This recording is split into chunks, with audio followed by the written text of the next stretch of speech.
piece is going to be in, it's entered in the category of novice prose, and it will be given by Max Swan. Me Talk Pretty One Day by David Sedaris.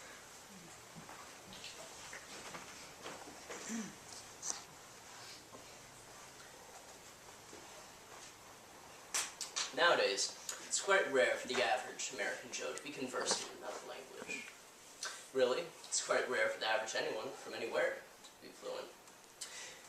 In Me Talk Pretty One Day, comedic author David Sedaris chronicles his experiences as he tries to break the mold. Me Talk Pretty One Day by David Sedaris.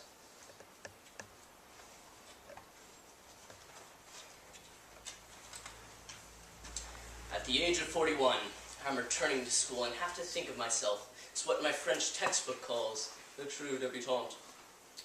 After paying my tuition, I was issued a student ID, which allows me a discounted entry fee at movie theaters, puppet shows, and Festiland, a far-flung amusement park that advertises with billboards, picturing a cartoon stegosaurus sitting in a canoe and eating what appears to be a ham sandwich. I moved to Paris with hopes of learning the language. My school is an easy 10-minute walk from my apartment, and on the first day of class I arrived early, watching as returning students greeted one another in the school lobby. Vacations were recounted, and questions were raised regarding mutual friends with names like Kane and Vlatnia. Regardless of their nationalities, everyone spoke to what sounded to me like excellent French. Some accents were better than others, but the students exhibited an ease and confidence that I found intimidating. As an added discomfort, they're all young, attractive, and well-dressed, causing me to feel not unlike Pa Kettle trapped backstage after a fashion show. The first day of class was nerve-wracking, because I knew I'd be expected to perform. That's the way they do it here. It's everybody into the language pool, sink or swim. The teacher marched in, deeply tanned from a recent vacation, and proceeded to rattle off a series of administrative commands. I've spent quite a few summers in Normandy, and I took a month-long French class before leaving New York. I'm not completely in the dark, yet I only understood half of what this woman was saying. If you've not chiffin or ligue mute by this time, you should not be in this room. Has everyone déjà vu? Everyone? Good. We shall begin. She spread out her lesson plan and sighed, saying, "All right then. Who knows the alphabet?" Ah! The teacher went to the board and sketched the letter A. Do we have anyone in this room whose first name commences with Ah? Two Polish honors raised their hand, and the teacher instructed them to present themselves by stating their names, nationalities, occupations, and a brief list of things that they liked and disliked in this world. The first Anna hailed from an industrial town outside of Warsaw, and had front teeth the size of tombstones. She worked as a seamstress, enjoyed quiet times with friends, and hated the mosquito. Oh, really? The teacher said. Very interesting. I thought that everyone loved the mosquito.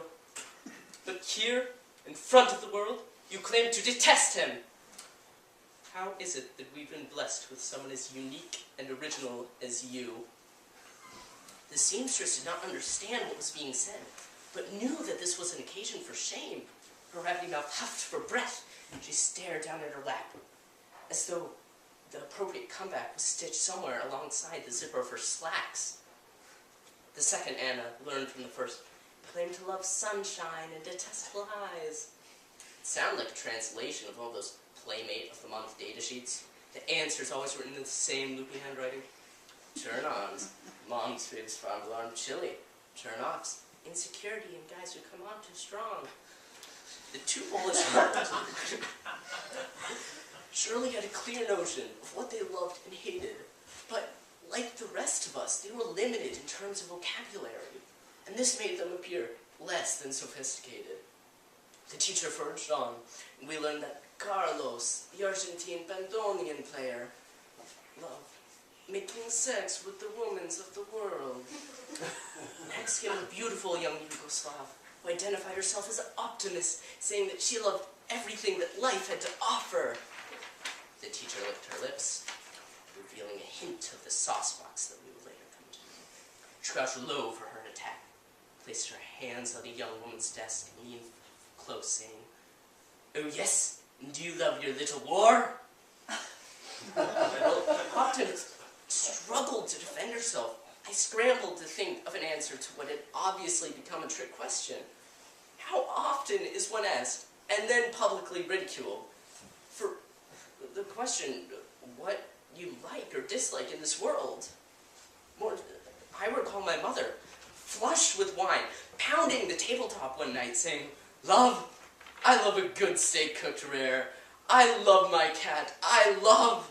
My sister and I leaned forward, eagerly waiting to hear our names. "Tums," my mother said. "I love Tums." When called upon, I delivered an effortless list of things that I detest.